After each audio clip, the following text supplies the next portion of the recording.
বাধ্য হচ্ছি, আর অসভ্যতম চলছে। আমি এটা সাধারণত বলি না, আমি মিনমিনে মিডিয়া বলি, কিন্তু মিনমিনে মিডিয়া যে এটা করবে, আমি সংবাদ মাধ্যম কর্মী হিসেবে লজ্জিত এবং তার পাশাপাশি বাংলার এক গর্বিত সন্তান হিসেবে আহত।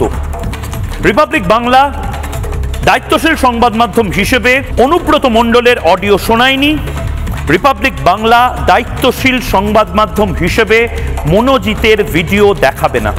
আপনারা অনেকেই জানেন, আপনারা অনেকে দেখেছেন, আপনারা অনেকে শেয়ার করছেন।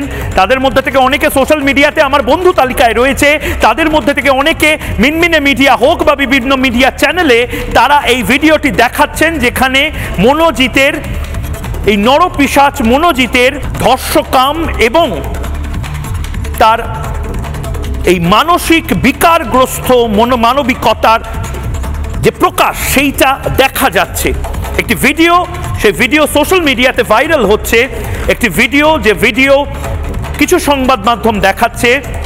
আমি জানি না কলকাতা পুলিশের পদস্থ আধিকারিকরা তারা বড় বড় হুমকি দেন রিপাবলিক বাংলা কিছু করলে, কিন্তু এক্ষেত্রে দাঁড়িয়ে সেই ভিডিও কি করে লিক হলো তা নিয়ে কলকাতা পুলিশের আধিকারিকরা কোনো কথা বলছেন না এখন অবধি।